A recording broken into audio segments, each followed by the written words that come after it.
Hello students, आज की class में हम डिफरेंशिएशन का आखिरी कॉन्सेप्ट सीखने वाले हैं और इस कॉन्सेप्ट का नाम है, इस टेक्निक को कहते हैं चेन रूल। ओके, क्या कहते हैं इस टेक्निक को? This is called chain rule. तो आज की क्लास में हम चेन रूल को सीखेंगे and this is going to be the last technique which we have to learn in differentiation at this stage. Mathematics में आपको और भी काफी चीजें सिखाई जाएंगी, लेकिन फिजिक्स के लिए चेन रूल आखिरी चीज है जो हमको सीखनी है। सबसे पहले मैं आपको यह समझाता हूं कि चेन रूल यूज कब करते हैं।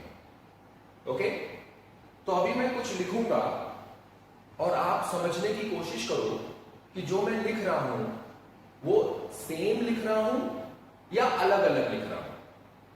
क्या करना है, मैं कुछ एक्सप्रेशंस लिखूंगा, आपको बताना है कि जो मैं लिख रहा हूं वो सारे सेम है या वो सभी अलग अलग है। ठीक है? ओके, तो sine x cos x,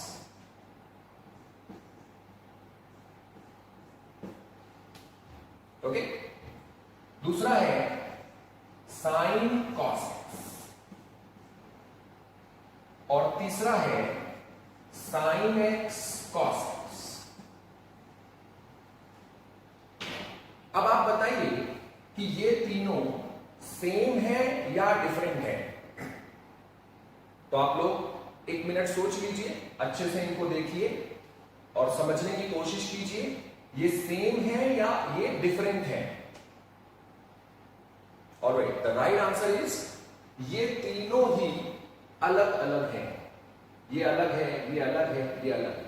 all the 3 are different. ये तीनों ही डिफरेंट हैं। ओके, आइए समझते हैं कि ये अलग अलग क्यों है। तो देखो बेटे, मैंने आपको बताया था साइन, कॉस, टैन, कॉट, सेक, कॉसेक, लॉग, ये सब क्या है? याद है आपको, मैंने बताया था पिछले वीडियो सेशंस में, ये सभी फंक्शंस हैं। These are functions. और जल्दी से एक बार रिकॉल करवाता हूं, what is a function?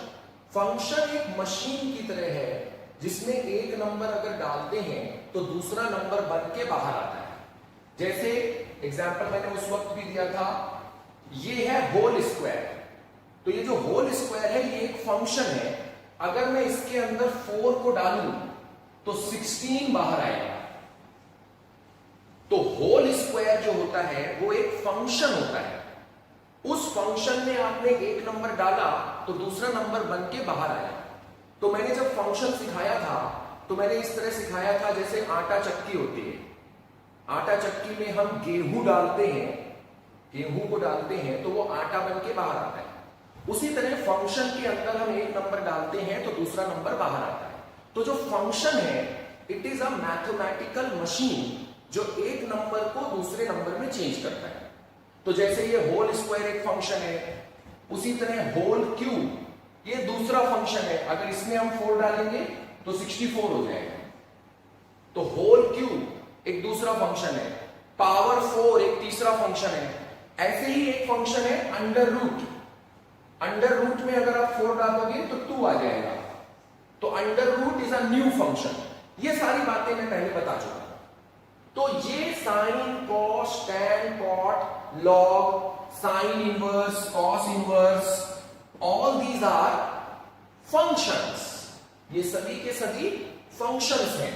Whole square, हो अंडर रूट, होल क्यूब, ये सभी फंक्शंस हैं। और एक बार फिर से बता रहा हूं, फंक्शन का मतलब मैथमेटिकल मशीन्स हैं जो एक नंबर को दूसरे नंबर में चेंज करते हैं। जैसे साइन, तो साइन एक मशीन की तरह है। अगर आप इसमें 30 डिग्री को डालोगे तो 1/2 बाहर आएगा। तो साइन क्या है? साइन एक फंक्शन है। फंक्शन मतलब एक मैथमेटिकल मशीन की तरह है जिसमें अगर हम 30 डिग्री को एंटर करेंगे तो 1/2 बाहर आएगा। तो साइन एक ऐसा फंक्शन है जो 30 डिग्री को 1/2 में चेंज करता है।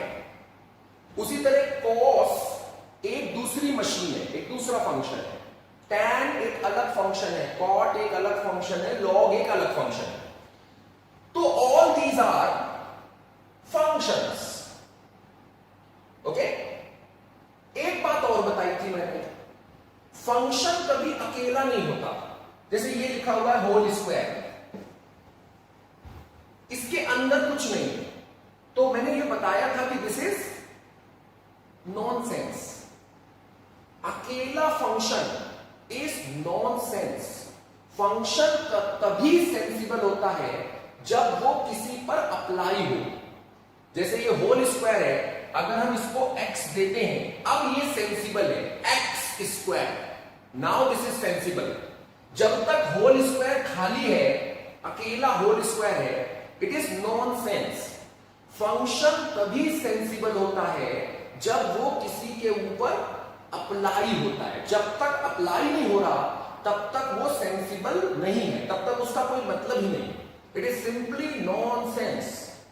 ये भी बात फंक्शन पढ़ाते वक्त मैंने आपको बताई थी, इफ यू रिमेंबर। तो जैसे ये साइन है, ये किसी पर अप्लाई होना चाहिए, साइन एक्स। कॉस अप्लाई होना चाहिए, cos x. Tan x, cot x, sec x, cosec x. Log x, sine inverse x, cos inverse x, x square, x cube, under root x. अब ये सेंसिबल है। जब तक apply नहीं हो रहा तब तक ये नॉनसेंस है। अभी तक जो मैंने बताया वो बातें मैं पहले बता चुका हूं, जस्ट आपको एक बार मैंने रिकॉल करवाया है। आइए अब मुद्दे पर आते हैं। मैंने क्वेश्चन ये पूछा था कि ये तीनों सेम है या डिफरेंट है। आंसर इज ये तीनों डिफरेंट है। क्यों डिफरेंट है? पहला वाला देखिए आप, साइन फंक्शन एक्स पे अप्लाई हुआ। आराम से समझना बेटे, बिल्कुल धीरे धीरे समझना। साइन फंक्शन एक्स पे अप्लाई हुआ, तो जब साइन फंक्शन अप्लाई होगा किसी चीज पर तो you will get a number, आपको एक नंबर मिलेगा। तो साइन फंक्शन एक्स पे अप्लाई हुआ, तो ये जो पहला ब्रैकेट है ये एक नंबर आ गया। आराम से समझना, जो पहला वाला ब्रैकेट है ये एक नंबर आ गया। अब दूसरे ब्रैकेट को देखो, कॉस फंक्शन एक्स पे अप्लाई हुआ। कॉस फंक्शन एक्स पे अप्लाई हुआ। फंक्शन किसी ना किसी पे अप्लाई होना चाहिए, अदरवाइज वो नॉनसेंस हो जाता है। तो कॉस फंक्शन एक्स पे अप्लाई हुआ, तो ये जो दूसरा ब्रैकेट है ये एक दूसरा नंबर आया। जैसे साइन फंक्शन जब अप्लाई होगा तो एक नंबर बनेगा, और अगर कॉस फंक्शन अप्लाई होगा तो दूसरा नंबर बनेगा। कॉस फंक्शन अगर अप्लाई करोगे 30 डिग्री पर तो you will get a new number. तो साइन फंक्शन एक्स पे अप्लाई हुआ, you get a number. Cos function x पे अप्लाई हुआ, यू गेट अनदर नंबर। तो पहला ब्रैकेट इज वन नंबर, दूसरा ब्रैकेट इज अनदर नंबर, और वो दोनों नंबर्स मल्टीप्लाई हो गए। ये है पहले एक्सप्रेशन का explanation, meaning. First expression gives you one number, sign x is one number, multiplied with cos x which is second number. So basically two numbers are getting multiplied. ठीक है, आइए दूसरे पर चलते हैं। देखो, what is x? x is a number. इस x पर एक फंक्शन अप्लाई हुआ। कौन सा फंक्शन अप्लाई हुआ? cos। तो जब हम cos को x पे अप्लाई करेंगे तो we will get a number। तो ये जो cos x है ये एक नंबर है, और ये जो नंबर है cos x, इस नंबर पर अगला फंक्शन अप्लाई हुआ साइन। सबसे पहले एक नंबर था x, इस नंबर पे एक फंक्शन अप्लाई किया cos, एक आंसर आया cos x is a number, you will get a number. तो एक नंबर मिला, उस नंबर पर जो आपको मिला, उस नंबर पर अगला फंक्शन हमने अप्लाई किया विच इज साइन। ठीक है, तो पहले एक नंबर था x, उस नंबर पे cos फंक्शन अप्लाई हुआ, cos फंक्शन अप्लाई होके जो आंसर आया, उस नंबर पे जो आंसर आया है उस पे अगला फंक्शन अप्लाई किया है विच इज साइन। तो पहले एक फंक्शन अप्लाई किया, फिर अगला फंक्शन अप्लाई किया। तो जरा ध्यान दो, यहां पर ये जो फंक्शन है साइन और ये जो फंक्शन है कॉस, ये दोनों फंक्शन मल्टीप्लाई नहीं हो रहे। Try to understand, sine function और कॉस फंक्शन मल्टीप्लाई नहीं हो रहे हैं। क्या हो रहा है? कॉस फंक्शन के ऊपर साइन फंक्शन अप्लाई हो रहा है, कॉस फंक्शन के ऊपर साइन फंक्शन अप्लाई हो रहा है। तो एक फंक्शन पर दूसरा फंक्शन अप्लाई हो रहा है। ऐसा भी कह सकते हैं साइन फंक्शन के अंदर कॉस फंक्शन घुसा हुआ है, साइन फंक्शन के अंदर कॉस फंक्शन घुसा हुआ है। तो एक फंक्शन के अंदर दूसरा फंक्शन घुसा हुआ है, जबकि देखो ऊपर वाले में ऐसा नहीं है, साइन फंक्शन में कॉस फंक्शन नहीं घुसा है। साइन फंक्शन अप्लाई हुआ, एक नंबर बन गया, कॉस फंक्शन अप्लाई हुआ, दूसरा नंबर बन गया, और ये दोनों नंबर मल्टीप्लाई हो गए। तो ऊपर वाले में ऐसा नहीं है कि एक फंक्शन के अंदर दूसरा फंक्शन घुस रहा है, जबकि ये जो सेकंड वाला है इसमें साइन फंक्शन के अंदर कॉस फंक्शन घुसा हुआ है।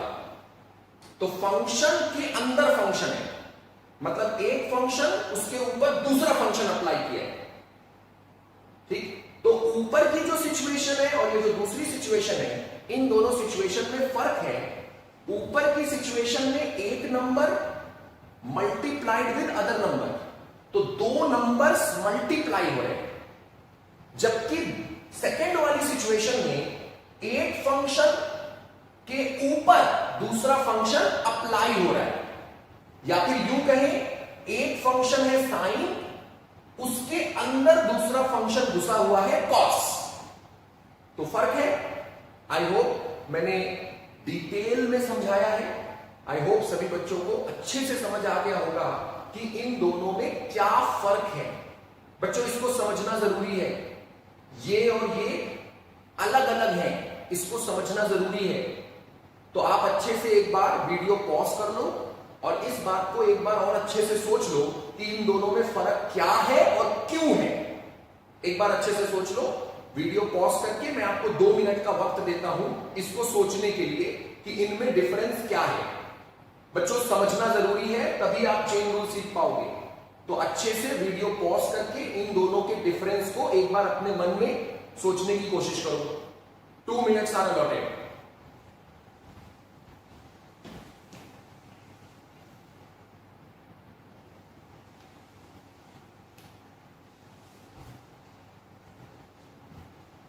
और भाई बच्चों सोच लिया? एक बार मैं दोबारा से फिर से बता रहा हूं, ये जो पहला वाला है इसमें साइन एक्स, तो साइन फंक्शन है और अप्लाई किस पर हो रहा है? एक्स पर। तो साइन फंक्शन जब अप्लाई होगा तो you will get a number. तो पहला वाला bracket is a number, okay. फिर एक दूसरा फंक्शन है कॉस, और वो किस पर अप्लाई हो रहा है? एक्स पर। और जब कॉस फंक्शन अप्लाई होगा तो you will get another number. तो ये पहला वाला ब्रैकेट इज 1 नंबर, दूसरा वाला bracket is second number, and दोनों नंबर्स आपस में मल्टीप्लाई है। तो this number multiplied with this number, दो नंबर मल्टीप्लाई। यहां पर आते हैं, यहां पे क्या हो रहा है? एक नंबर है x, उस नंबर पे हमने एक फंक्शन अप्लाई किया cos, तो cos फंक्शन अप्लाई हो रहा है x पर। तो जब cos फंक्शन x पे अप्लाई होगा, cos फंक्शन जब अप्लाई होगा तो you will get a number. You will get a number. तो ये cos x is a number, और जो नंबर मिला, जो नंबर बन गया, ये जो cos x है, जो नंबर बना, उस नंबर पर हमने अगला फंक्शन अप्लाई किया है साइन।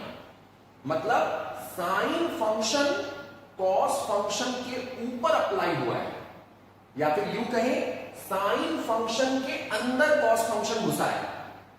जबकि ऊपर वाले में दोनों अलग अलग नंबर्स हैं और दोनों नंबर्स आपस में मल्टीप्लाई हैं। ठीक है, this is one function which will become one number, this is another function which will become another number, and दोनों नंबर्स मल्टीप्लाई है। ये पहला वाला है। दूसरे वाले में एक फंक्शन है cos, उसके ऊपर दूसरा फंक्शन अप्लाई हो रहा है sin, या यूं कहें कि sin फंक्शन के अंदर cos फंक्शन घुसा हुआ है। तो डिफरेंस है। तीसरे वाले पर आते हैं।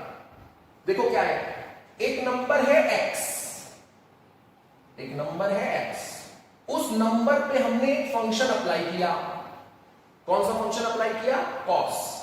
तो जब cos फंक्शन अप्लाई करेंगे x पर, cos फंक्शन को x पर अप्लाई करेंगे तो you will get a number. तो ये जो cos x है, this cos x is a number. अब ये जो नंबर आया, ये जो cos x नंबर आया, इस नंबर पर हमने x मल्टीप्लाई कर दिया। मतलब x कौन है? जिसके ऊपर ये cos अप्लाई किया था। x वही है जिसपे cos अप्लाई हुआ था। तो जिस नंबर पे cos को अप्लाई किया था, उसी नंबर को cos x में मल्टीप्लाई किया।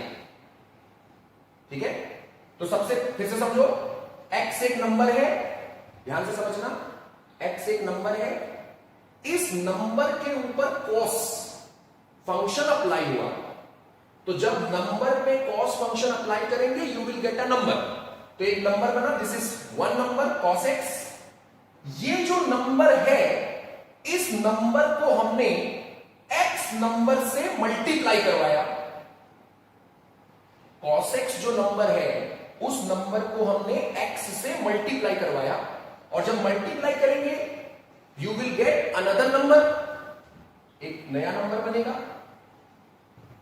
This whole becomes another number, और जो नंबर बन गया, उस नंबर पर हमने एक फंक्शन अप्लाई किया साइन। ठीक है, तो सबसे पहले फिर से समझो, सबसे पहले एक नंबर है x, x पे हमने cos अप्लाई किया। तो जब हम cos अप्लाई करेंगे we will get a number. तो ये cos x is a number.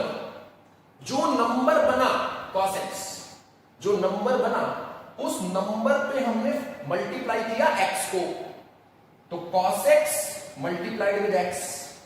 तो जब मल्टीप्लाई करेंगे तो we will get another number, x multiplied with cos x, this is another number. और जो नंबर आया मल्टीप्लाई होके पूरा, जो नंबर आया उस पे हमने एक फंक्शन अप्लाई किया साइन। तो यहां पे क्या हो रहा है, साइन फंक्शन के अंदर घुसा हुआ है। कौन घुसा हुआ है? x cos x। ऊपर वाले में साइन फंक्शन के अंदर कौन घुसा था? cos x।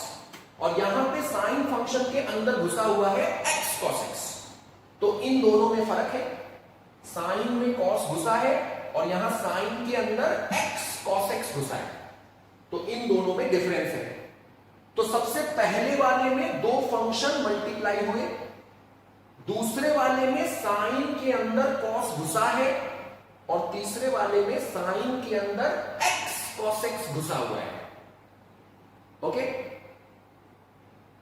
चेन रूल कब अप्लाई करते हैं बच्चों? चेन रूल तब अप्लाई होता है जब एक फंक्शन में दूसरा फंक्शन घुसा हुआ हो। चेन रूल कब अप्लाई होता है? जब एक फंक्शन के अंदर दूसरा फंक्शन घुसा हुआ। ठीक है, जैसे situation number 2, situation number 3, sine के अंदर x cos x घुसा है, साइन के अंदर cos x घुसा है।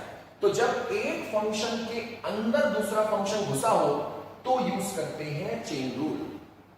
और ये जो पहली वाली सिचुएशन है, इसमें दो फंक्शन मल्टीप्लाई हैं, ऐसे केस में डिफरेंशिएशन करना हो तो यूज करते हैं प्रोडक्ट रूल।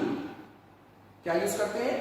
पहली सिचुएशन में यूज करते हैं प्रोडक्ट रूल, जब दो फंक्शन मल्टीप्लाई हैं तो यूज करते हैं प्रोडक्ट रूल, और दूसरी सिचुएशन एक फंक्शन में दूसरा फंक्शन घुसा है, दूसरी तीसरी, ऐसी सिचुएशन में यूज होता है चेन रूल।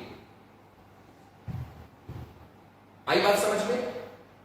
आप चाहो तो वीडियो पॉज करके जो मैंने बताया है उसको अच्छे ढंग से एक बार अपने माइंड में सोच लो। चेन रूल कब यूज होता है? चेन रूल तब यूज होता है जब एक फंक्शन में दूसरा फंक्शन घुसा है, फंक्शन के अंदर फंक्शन है, तो यूज करते हैं चेन रूल। और अगर दो फंक्शन मल्टीप्लाई है, जैसे पहली सिचुएशन है, ऐसी सिचुएशन में यूज करते हैं प्रोडक्ट रूल। प्रोडक्ट रूल आप लोग ऑलरेडी सीख चुके हो। आप लोग वीडियो पॉज करके अच्छे से मेरी बात को सोच लीजिए, फिर मैं सिखाने जा रहा हूं कि चेन रूल यूज कैसे करते हैं। अभी मैंने क्या सिखाया है? अभी मैंने यह सिखाया है कि चेन रूल कब लगता है, कब यूज होता है। बताओ बेटे, कब यूज होता है? कब यूज होता है? जब एक फंक्शन के अंदर दूसरा फंक्शन घुसा हुआ है, तब यूज होता है चेन रूल। फंक्शन के अंदर फंक्शन, जैसे सिचुएशन 2 है, सिचुएशन 3 है। अगर दो फंक्शन मल्टीप्लाई हो रहे तो ऐसी सिचुएशन में यूज करते हैं प्रोडक्ट रूल। आई होप आपको मेरी बात अच्छे से समझ आई होगी। चेन रूल कब यूज करना है आप समझ गए होंगे। फिर भी अगर किसी बच्चे को कोई डाउट है तो अभी मैं कुछ क्वेश्चंस करके दिखाऊंगा, आपको और अच्छे से ये मेरी बात समझ में आएगी। अगर तब भी कोई मुश्किल होती है तो आप लोग मुझे मेरे नंबर पे फोन करके अपने डाउट्स क्लियर कर सकते हो। ठीक है? शुरू शुरू में थोड़ी मुश्किल आ सकती है चेन रूल को सीखने के दौरान, तो अभी मैं आज के सेशन में आपको चेन रूल सिखाऊंगा। लेकिन अगर फिर भी आपको कोई मुश्किल आती है तो आप लोग मुझे मेरे फोन नंबर पे कॉल करके अपने डाउट्स मेरे से डिस्कस कर सकते हो। ज्यादा बेटर आप मेरे से पर्सनली बात करके चेन रूल को समझ सकते हो। इन केस आपको आज के सेशन में थोड़ी मोड़ी समझने में प्रॉब्लम आती है तो, बट आई होप कि अभी मैं समझाऊंगा तो आप सभी लोगों को अच्छे से बात समझ में आ जाएगी। ओके? तो अभी मैंने ये बताया है कि चेन रूल यूज कब करना है। चेन रूल कब यूज करना है? जब एक फंक्शन के अंदर दूसरा फंक्शन घुसा हुआ है। जैसे सिचुएशन 2 में साइन फंक्शन के अंदर कॉस फंक्शन है, सिचुएशन 3 में साइन फंक्शन के अंदर एक्स कॉस एक्स घुसा हुआ है। तो जब एक फंक्शन में दूसरा फंक्शन घुसा है, ऐसी सिचुएशन में कौन सा रूल यूज होगा? Answer is chain rule. आइए अब चेन रूल यूज करना सीखें। इसको मैं इरेज करने जा रहा हूं। अगर आपको कुछ भी नोट करना है, वीडियो पॉज करके नोट कर सकते हैं।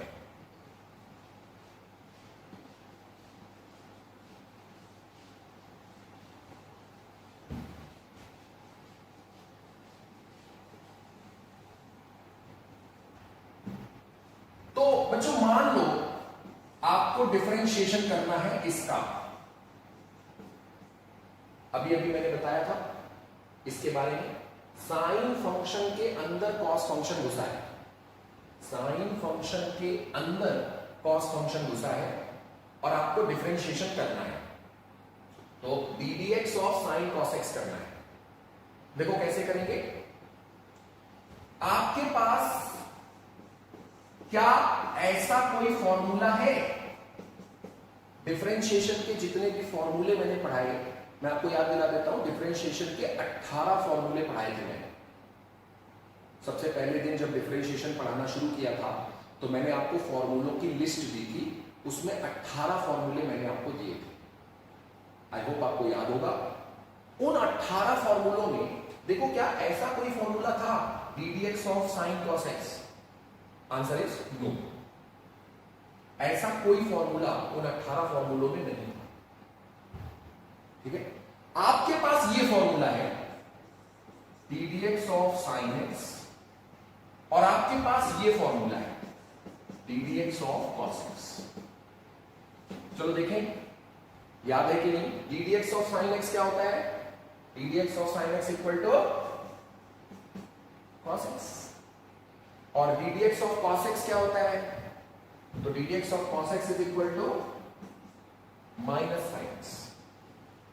एक बात का ध्यान दो, ये जो फॉर्मूला है इसमें ये और ये सेम है, d d x of sine x.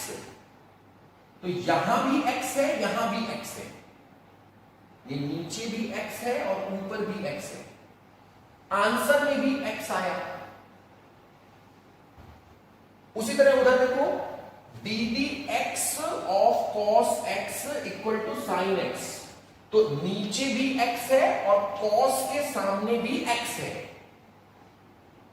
कहने का मतलब है कि ये जो फॉर्मूला है बेटे, ये फॉर्मूला तभी लगा सकते हैं, ध्यान से सुनना, ये फॉर्मूला तभी लगा सकते हैं जब ये और ये सेम हो, जो यहां है वही यहां है। तो फिर आंसर क्या होगा? साइन बन गया कॉस और जो था वही आ गया। तो ये वाला फॉर्मूला तभी यूज होगा, जो चीज यहां है वही चीज यहां होनी चाहिए, तभी यूज होगा, वरना नहीं यूज होगा। उसी तरह सेकंड फॉर्मूले में जो यहां है वही यहां है और फिर वही आंसर में जाएगा। तो इन दोनों का सेम होना जरूरी है। अब यहां देखो, जो क्वेश्चन है, ये जो क्वेश्चन आपको मैंने दिया है, इसमें यहां पे x है, डी डी एक्स, तो यहां पे x है, और साइन के सामने कौन है? साइन के सामने cos x है। ये तो प्रॉब्लम हो गई, यहां x है और यहां cos x है। होना क्या चाहिए? जो यहां है नीचे वही साइन के सामने होना चाहिए, वही साइन के सामने होना चाहिए जो नीचे, इन दोनों को सेम होना चाहिए, तो फॉर्मूला लगेगा।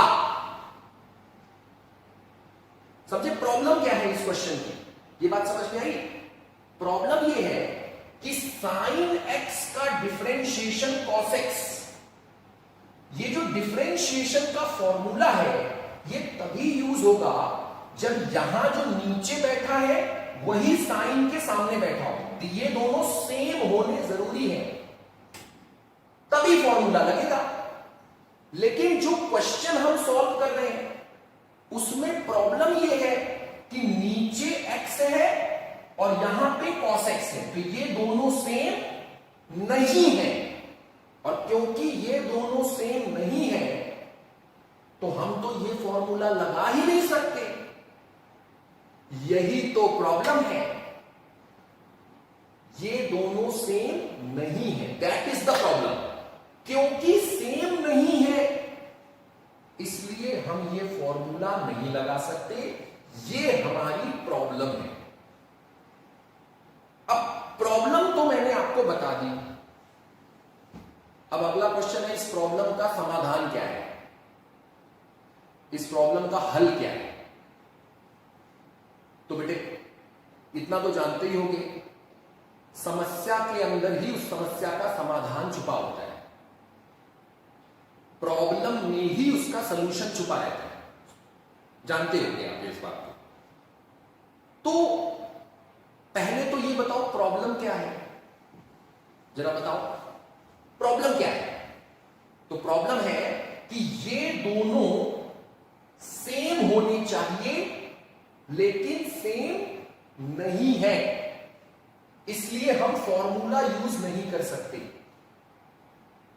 एक बार फिर से, इन दोनों को सेम होना चाहिए पर ये दोनों सेम नहीं है, दिस इज द प्रॉब्लम, ये दोनों सेम नहीं है। तो फिर इस प्रॉब्लम का हल क्या है? सेम कर दो, ये दोनों सेम नहीं है, सेम कर दो। राइट, कैसे कैसे करना है ये मैं सिखाने जा रहा हूं कि कैसे इन दोनों को सेम करना है। अच्छा इतना तो समझ गए होंगे, साइन एक्स का जो डिफरेंशिएशन का फॉर्मूला है वो तभी यूज होता है जब ये एक्स और ये एक्स सेम हो। तो मतलब अगर कभी ये लिखा हो D d x of sine x, तो इसमें ये और ये सेम है, आंसर क्या आएगा बोलो? शाबाश, आंसर आएगा cos x। तो जो यहां था वही यहां आएगा, लेकिन इन दोनों का सेम होना जरूरी है। अच्छा आप बताओ, d d y of sine y, d d y of sine y, तो x की जगह y है तो आंसर में भी y आएगा। तो d d y of sine y is cos y, जैसे d d x of sine x is cos x, वैसे d d y of sine y is cos y। अब ये दोनों फिर से सेम है। अच्छा आप बताओ, d D Z of sine Z, तो यहां भी z है यहां भी z है, तो आंसर होगा cos z। ठीक है। अच्छा ये बताओ, d D theta of sine theta, तो आंसर होगा cos थीटा। ये दोनों सेम है, आंसर में भी वही है। कुल मिला के बात ये है, जो नीचे है वही साइन के सामने होना चाहिए, जो नीचे है वही साइन के सामने होना चाहिए।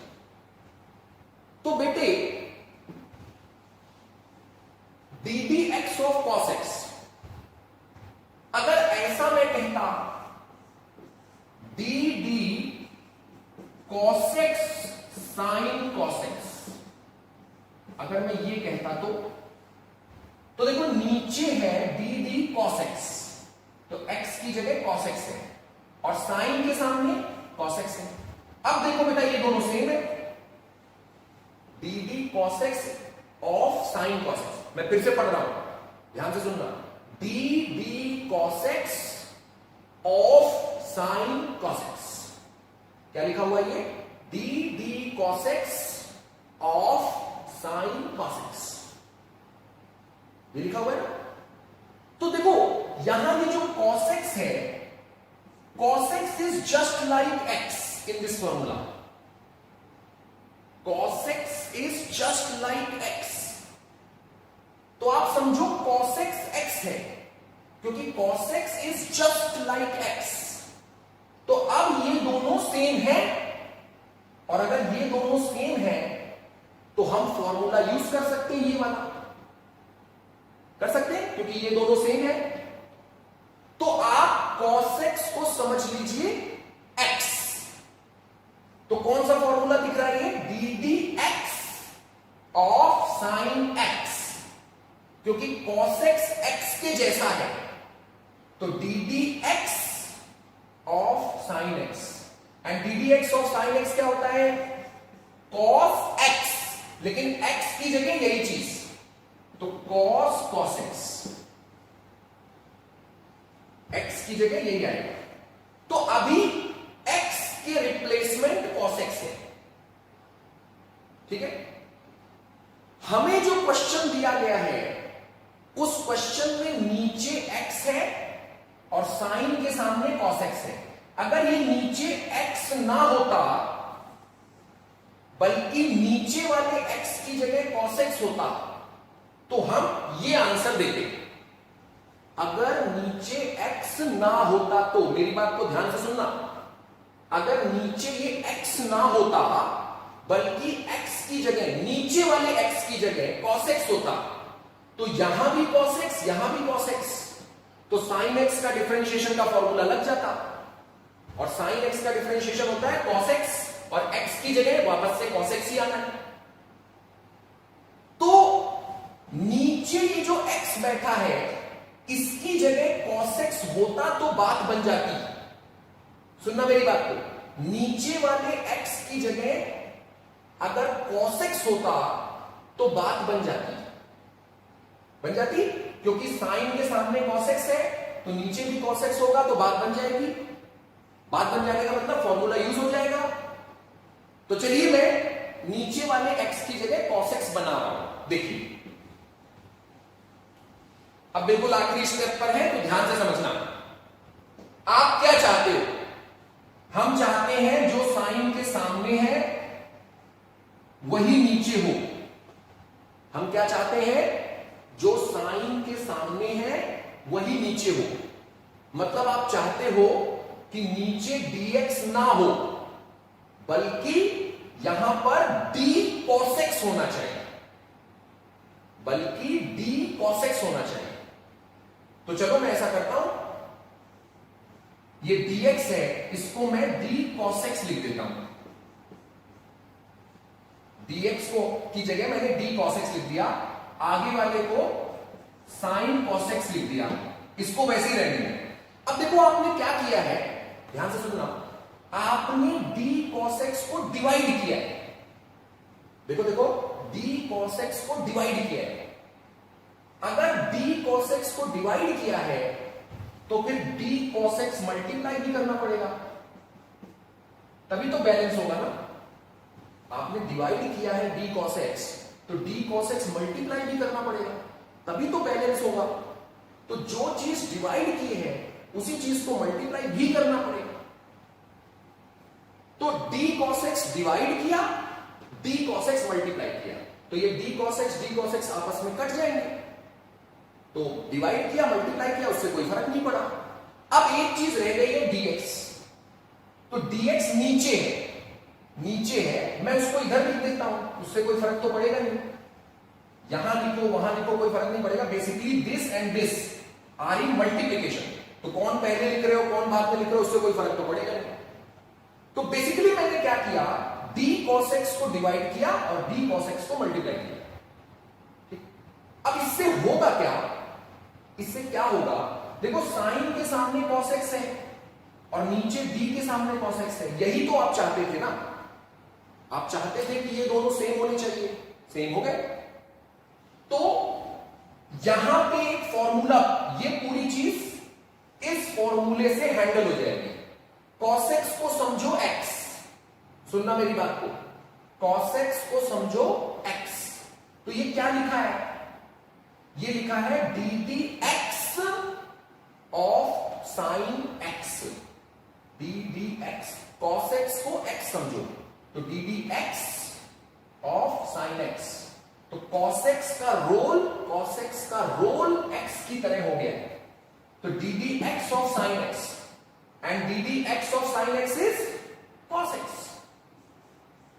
cos और x की जगह यही चीज cos x की जगह cos x, तो ddx of sin x is cos x into, अब आगे बढ़ो, इधर आओ, तो इसको देखो ध्यान से, ये लिखा हुआ है ddx of cos x, ddx of cos x, और इसमें ये दोनों सेम है, तो यहां तो सीधे सीधे डायरेक्ट फॉर्मूला है, इसमें कुछ हमें चेंज करने की जरूरत नहीं है।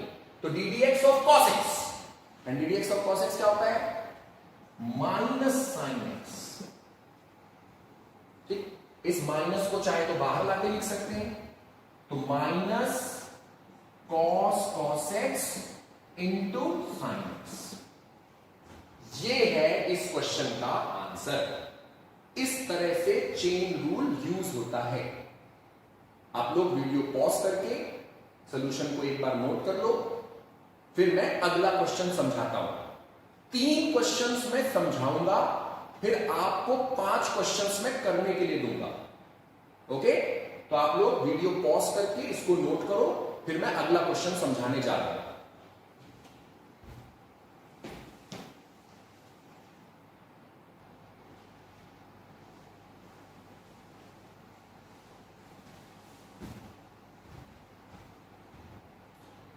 ओके, इसको मिटा रहा हूं मैं।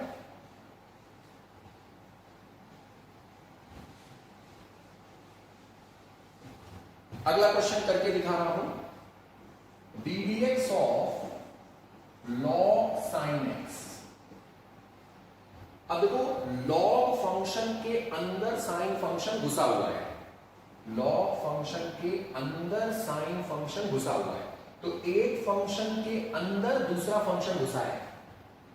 तो जब एक फंक्शन के अंदर दूसरा फंक्शन घुसा होता है तो कौन सा रूल लगाते हैं, आंसर इज चेन रूल लगाते हैं।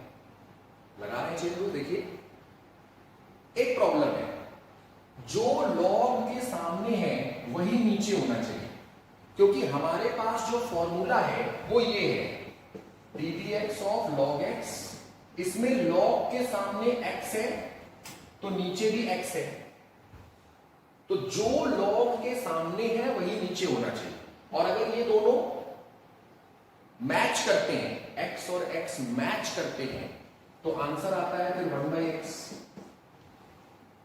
तो log के सामने और नीचे सेम चीज होनी चाहिए, पर यहां पे नहीं है। ये दोनों सेम होने चाहिए पर नहीं है। इस प्रॉब्लम का हल क्या है? सेम होने चाहिए तो सेम करो, सेम होने चाहिए ना तो सेम करो। करते हैं सेम, कैसे करेंगे? आपको यहां पे dx नहीं, आपको चाहिए d sin x। dx नहीं चाहिए, d sin x चाहिए। तो हम क्या करते हैं, d sin x डिवाइड कर देते हैं, d sin x डिवाइड कर देते हैं। log को वैसे ही लिखा रख देते हैं, log sin x इंटू, अब हमने d sin x डिवाइड किया है तो बैलेंस करने के लिए d sin x मल्टीप्लाई भी करेंगे। d sin x डिवाइड किया है तो d sin x मल्टीप्लाई करेंगे, और ये dx जो बचा हुआ है उसको नीचे लिख दे रहे हैं। नीचे dx बचा था, उस dx को मैंने उधर लिख दिया, फर्क नहीं पड़ता इधर लिख रहे हैं उधर, नीचे है और मल्टीप्लाई है, d sin x dx multiply है, तो कोई कौन सा भी इधर लिख दो, कोई सा भी उधर लिख दो, फर्क नहीं पड़ता। मल्टीप्लाई होता है तो उसमें फर्क नहीं पड़ता। जैसे 2 इंटू 5 है, आप 5 इंटू 2 लिखो, पहले कौन है बाद में कौन है फर्क नहीं पड़ता। ठीक, अब देखो ये दोनों सेम हो गए, तो sin x को समझो x, sin x को समझो x, तो आपको एक फॉर्मूला नजर आ रहा है। कौन सा formula? ddx of log x, ddx of log x। तो sin x को समझ लीजिए x, तो ddx of log x, and ddx of log x होता है 1/x। तो ये पूरी चीज जो है डिफरेंशिएशन जब करेंगे तो बनेगा 1/x, और x की जगह कौन लेना है? sin x को लेना है, ले लिया, इंटू ये देखो ddx ऑफ sin x, तो ddx ऑफ sin x होता है cos x। ये तो सीधा फॉर्मूला है, यहां पे ये दोनों सेम है, तो ddx of sin x is cos x। अब 1 और cos x मल्टीप्लाई होंगे, तो numerator cos x, denominator sin x, numerator cos x, denominator sin x, तो cos x upon sin x हो जाएगा cot x। ये है इस क्वेश्चन का आंसर। क्वेश्चन नंबर 2, आप वीडियो पॉज कर लीजिए और सॉल्यूशन को नोट करना है तो नोट कर लीजिए, नोट कर ही लीजिए। एक क्वेश्चन में और करके दिखाऊंगा और उसके बाद 5 क्वेश्चन में आपको करने के लिए दूंगा। नोट कर लो इसको, अगला क्वेश्चन करने जा रहे हैं, इसको हटा रहा हूं मैं।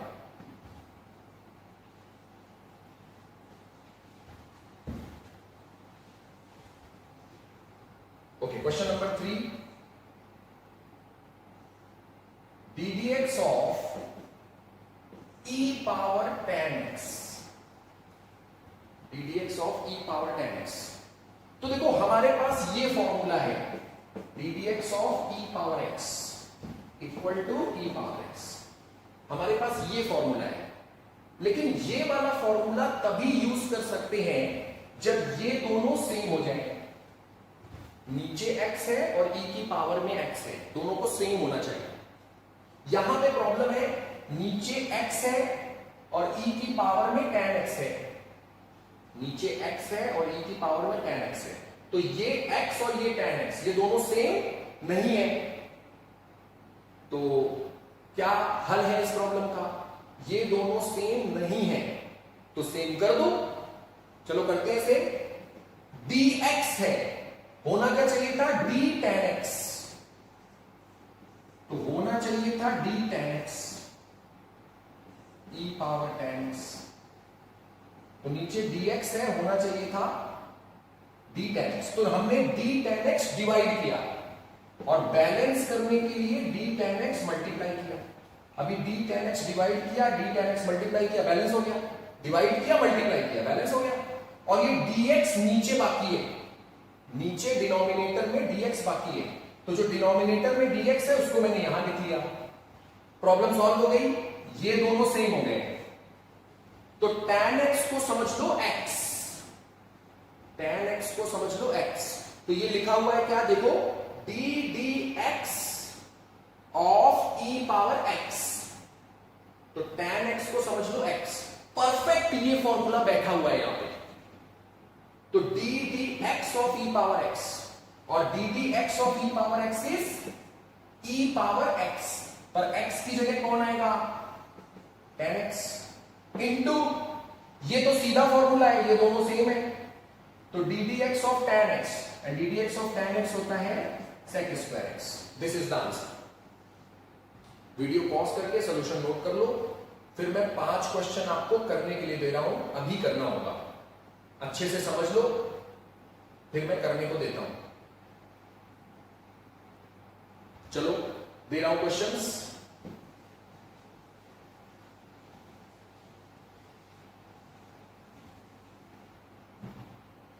Question number 4, D dx of sine log x करके दिखाओ। Question 5, D dx of tan sin x करके दिखाओ। Question 6, D dx of e power. Question number 7, D dx of log tan x, and question number 8, d dx of tan log x। Question number 7 में log tan x, question number 8 में tan log x। Okay, ये 5 questions आपको करने हैं और 5 questions करने के लिए मैं करीब करीब 10 मिनट दे रहा हूं। वैसे तो ये 5 क्वेश्चन करने के लिए 2 मिनट बहुत है, लेकिन आप लोग पहली बार कर रहे हो तो मैं 10 मिनट का करीब करीब आपको टाइम दे रहा हूं। आप वीडियो पॉज करें और आपके पास जो घड़ी है अपनी घड़ी के हिसाब से 10 मिनट में करने की कोशिश करें। अगर 10 मिनट में नहीं हो तो जब तक पूरा ना हो जाए तब तक मैं वीडियो को अनपॉज मत करना, करने की कोशिश करो। जब आपसे बिल्कुल ही नहीं हो तो फिर आगे देखना, मैं सॉल्व करके दिखाऊंगा। Time starts now.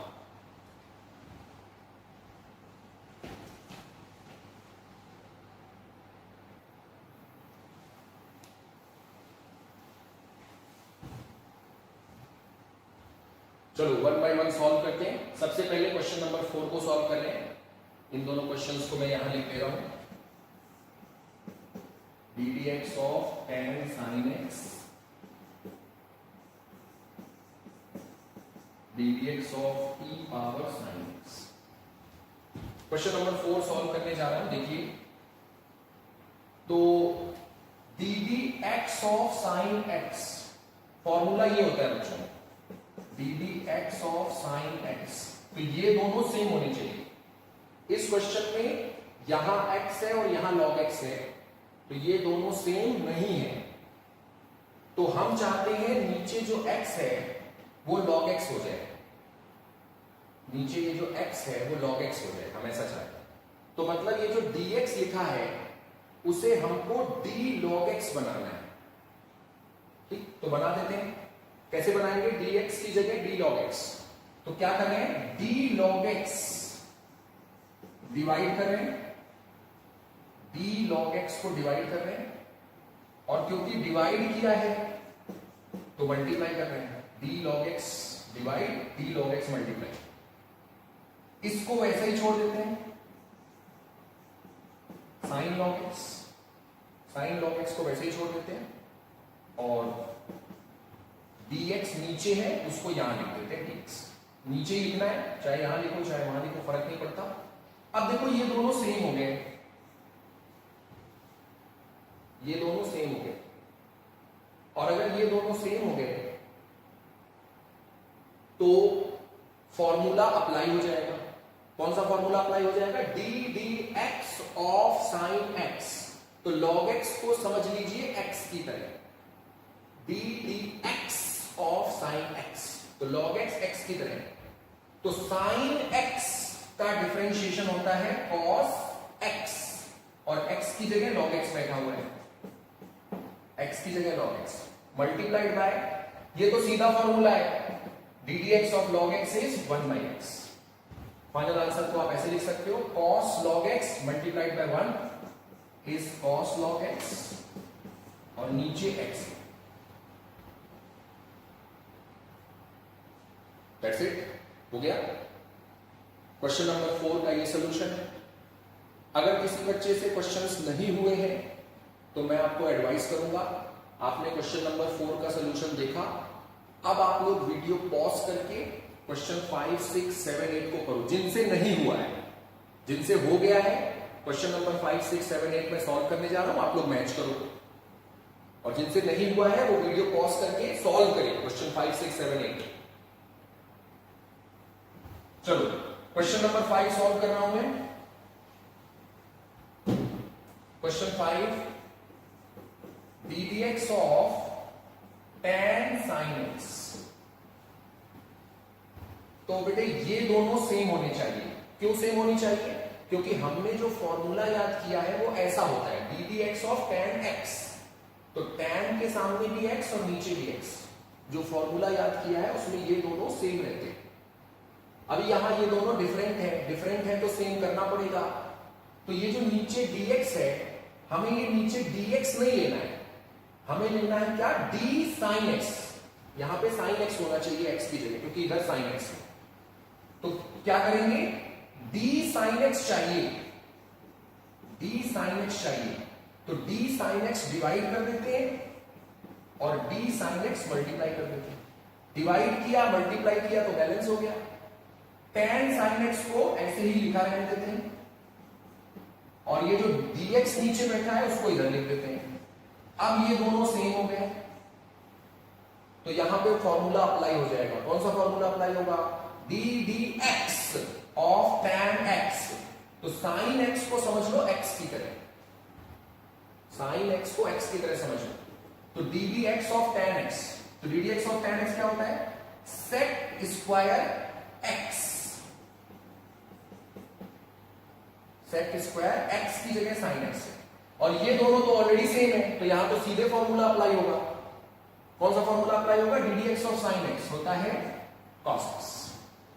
ये है क्वेश्चन नंबर 5 का आंसर। जिन लोगों का सही हुआ है आपको बधाइयां, जिन लोगों का सही नहीं हुआ है वो इस सॉल्यूशन को समझे, वीडियो पॉज करके 6, 7, 8 ट्राई करें। जिन लोगों का सही हुआ है, मैं क्वेश्चन नंबर 6 सॉल्व करने जा रहा हूं, मैच करिए।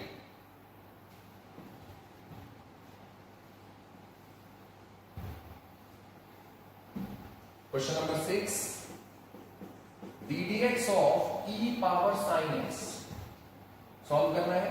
अब फॉर्मूला ये होता है, d d x of e power x equal to e power x. ये फॉर्मूला है हमारे पास। ये फॉर्मूला तब यूज होगा जब ये दोनों सेम हो। नीचे x है, ऊपर पावर भी x होना चाहिए। यहां नीचे x है और ऊपर sin x है, प्रॉब्लम हो गई। ये दोनों सेम होने चाहिए, सेम नहीं है तो क्या करें, सेम नहीं है सेम होने चाहिए, तो सेम करिए। मतलब ये जो नीचे dx है होना क्या चाहिए था, d sin x।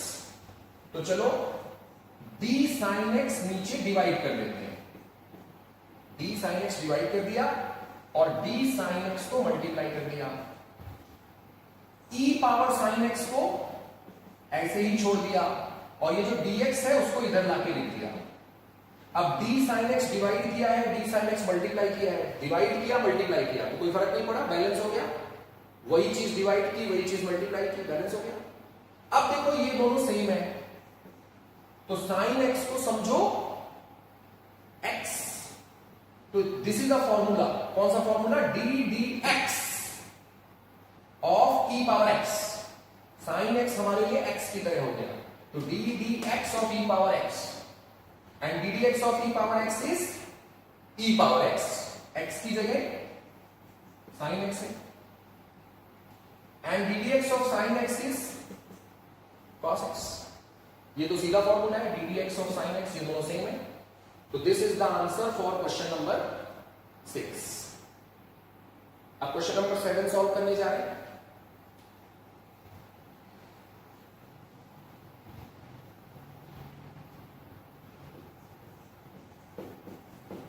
ddx of log 10x, तो ये दोनों सेम होने चाहिए।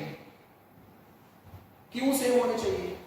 क्योंकि जो फॉर्मूला है हमारे पास वो ये है ddx of log x 1/x, तो ये दोनों सेम होने चाहिए। पर प्रॉब्लम ये है कि ये दोनों सेम नहीं है, तो ये जो नीचे dx है होना क्या चाहिए था d tan x, तो प्रॉब्लम हो गई। dx है और होना चाहिए था d tan x। क्या करें? d tan x डिवाइड करते हैं, d tan x मल्टीप्लाई करते हैं, तो d tan x को डिवाइड करते हैं और d tan x को मल्टीप्लाई करते हैं। अब डिवाइड किया, मल्टीप्लाई किया, तो बैलेंस हो गया। log 10x को ऐसे ही छोड़ देते हैं और ये जो dx है उसको यहां लिख देते हैं। अब ये दोनों सेम है और अगर ये दोनों सेम है तो फॉर्मूला यूज हो जाएगा। कौन सा फॉर्मूला यूज हो रहा है? ddx ऑफ log x, तो tan x को समझ लो x, ddx of log x and ddx of log x होता है 1/x, और ये तो ऑलरेडी फॉर्मूला है, ddx ऑफ tan x होता है sec स्क्वायर x। यहां 1/x, x की जगह tan x है, और ddx ऑफ tan x होता है sec स्क्वायर x। 1 ऊपर है और sec स्क्वायर x भी ऊपर है, मल्टीप्लाई हो गए, तो sec square x upon tan x। This is the answer question number 7 के लिए। आप चाहे तो और सिंप्लीफाई कर सकते हो। sec स्क्वायर x को 1 अपॉन cos स्क्वायर x लिखना है, tan x को sin x upon cos x लिखना है, वो मैं तुम्हारे लिए छोड़ देता हूं, मैं यहीं पे छोड़ रहा हूं। This is the answer. मेरा मकसद आपको डिफरेंशिएशन सिखाना है, ट्रिग्नोमेट्री में सिखा चुका हूं, तो इसके बाद अगर आप सिंप्लीफाई कर रहे हो तो आप ट्रिग्नोमेट्री कर रहे हो। मैं यहीं पे छोड़ दे रहा हूं आंसर को, आप चाहे तो आगे सिंप्लीफाई कर सकते हो। ठीक है, सॉल्व करने जा रहे हैं क्वेश्चन नंबर 8।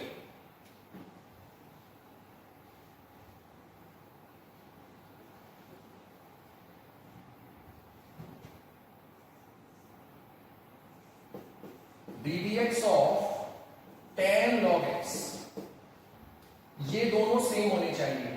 क्यों सेम होनी चाहिए? क्योंकि हमारे पास ये फॉर्मूला है ddx of tan x equal to sec square x, तो ये दोनों सेम होते हैं तब ये फॉर्मूला यूज होता है। तो ये दोनों सेम होने चाहिए, मतलब डिनोमिनेटर में dx नहीं होना चाहिए, डिनोमिनेटर में होना चाहिए d log x, dx नहीं होना चाहिए, d log x होना चाहिए। तो ऐसा करते हैं, d log x को डिवाइड करते हैं और बैलेंस करने के लिए d log x को मल्टीप्लाई करते हैं। tan log x को ऐसे ही छोड़ देते हैं और डिनोमिनेटर में dx है तो dx रहेंगे। अब फॉर्मूला बन गया ddx of tan x, ddx of tan x and ddx of tan x is sec square x। तो log x थोड़ी देर के लिए x की तरह समझो आप, ये जो log x है इसको x की तरह समझो। ddx of tan x it is equal to sec square x, और x की जगह ये log x बैठा हुआ है, इनटू ये तो ऑलरेडी सेम है, तो ddx ऑफ log x होता है 1/x। तो answer is sec square log x whole upon x। This is the answer.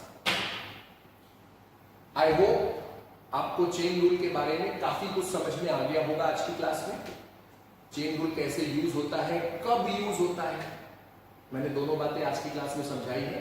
Chain rule कब यूज होता है? जब एक फंक्शन में दूसरा फंक्शन घुसा है तब यूज करते हैं। एक बात और देखो बच्चों, जब मैंने क्लास को शुरू किया था, जब मैंने सिखाना शुरू किया था आज की क्लास में, काफी सारे बच्चों को थोड़ा डिफिकल्ट सा फील हो रहा होगा, थोड़ा डिफिकल्ट सा फील हो रहा होगा शुरुआत में, लेकिन मैंने आपको समझाया, फिर आपने 7-8 क्वेश्चंस किए। 7-8 क्वेश्चन करने के बाद आप कंफर्टेबल फील करने लगे हो। अब आपको उतना मुश्किल नहीं फील हो रहा होगा जितना शुरुआत में जब मैं बता रहा था तब दिख रहा था ये। बच्चों ये कमाल होता है प्रैक्टिस का। जब आप प्रैक्टिस करते हैं तो मुश्किल चीजें भी आसान लगने लगती हैं। जैसे शुरू में ये चीज मुश्किल लग रही थी, अभी बिल्कुल आसान लग रही है। शुरू में जब आपने साइकिल चलाना सीखा होगा, बिल्कुल बचपन में जब बच्चे साइकिल चलाना सीख रहे होते हैं उनको लगता है साइकिल चलाना बहुत मुश्किल है, लेकिन जब एक बार आप लोग सीख जाते हो तो अब तो बहुत सारे बच्चे हाथ छोड़ के भी साइकिल चलाते हैं। ये कमाल है प्रैक्टिस का। बच्चों प्रैक्टिस कमाल की चीज होती है। मुश्किल चीजें भी इजी लगने लगती हैं जब हम बार बार प्रैक्टिस करते हैं। इसलिए जो मैं आपको मॉड्यूल में से होमवर्क दे रहा हूं वो सब रेगुलरली करते जाओ। जितनी ज्यादा प्रैक्टिस करोगे आपको उतना ही इजी फील होने लगेगा। आपकी प्रैक्टिस के लिए मैं 5 क्वेश्चन होमवर्क के लिए दे रहा हूं, ठीक है? जो क्वेश्चन मैं होमवर्क के लिए दे रहा हूं उनके आंसर्स को ग्रुप चैट में डिस्कस मत करना, एक दूसरे से डिस्कस मत करना। अगर एक दूसरे से डिस्कस करके ही करना है तो फिर करने का क्या फायदा? हर बच्चे को बिना देखे अपने दम पर सॉल्व करना है, सही हो या गलत हो, करना आपको है। अगर आपसे गलत होगा तो अगले सेशन में बेटे मैं सिखाऊंगा ना आपको, चिंता क्यों कर रहे हो आप? आपका फर्ज है कोशिश पूरी करना है। अगर आपसे नहीं होगा तो मैं सिखाऊंगा। आप मेरे से फोन पर क्वेश्चन पूछ सकते हो, मैं सिखाऊंगा, ठीक है? तो मैं होमवर्क के लिए 5 प्रॉब्लम्स दे रहा हूं। आप इन 5 होमवर्क प्रॉब्लम्स को नोट करिए।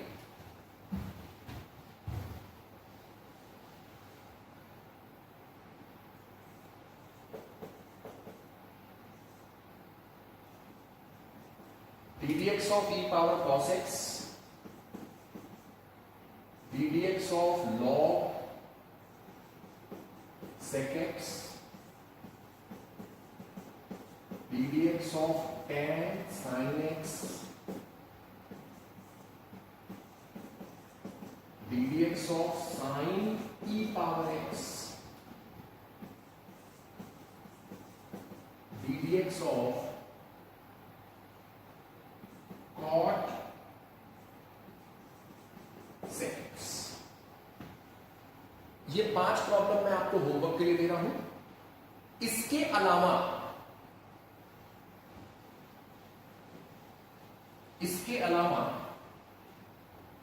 एक्सरसाइज 1 to 6 मैं आपको ऑलरेडी होमवर्क के लिए दे चुका था मॉड्यूल में से। ये होमवर्क है फ्रॉम मॉड्यूल। एक्सरसाइज 1 to 6 मैं ऑलरेडी दे चुका हूं और इसमें से exercise 1 to 4 this has already been discussed. कल के सेशन में मैंने आपको ऑलरेडी ये डिस्कस करवा दिया है, इसके जो आपने मेरे को डाउट्स पूछे। आज के लिए मैं होमवर्क दे रहा हूं। आपका होमवर्क है एक्सरसाइज 7 and 8। ये होमवर्क है और जितने भी डाउट होंगे एक्सरसाइज नंबर 5 से एक्सरसाइज नंबर 8 तक, जो भी डाउट्स होंगे, जो क्वेश्चन आपसे सॉल्व नहीं हुए, आपको उन क्वेश्चन की लिस्ट व्हाट्सएप पर टाइप करके मुझे भेज देनी है। आगे आने वाले दिनों में मैं फिर से एक डाउट सेशन रखूंगा और जो भी आप डाउट्स पूछोगे मैं उनको उस वीडियो में सॉल्व करके आप लोगों को दिखाऊंगा, ठीक है? तो आपके लिए होमवर्क है ये 5 क्वेश्चंस करने हैं और एक्सरसाइज 7 एंड एक्सरसाइज 8 मॉड्यूल में से करने। आज का वीडियो सेशन बस यहीं तक। आप लोग होमवर्क कंप्लीट करके रखिए और अगर कोई डाउट है, कुछ बात कम समझ में आई है, आप मुझे फोन कर सकते हो और अपने डाउट को मेरे से पूछ सकते हो। That's all for this session.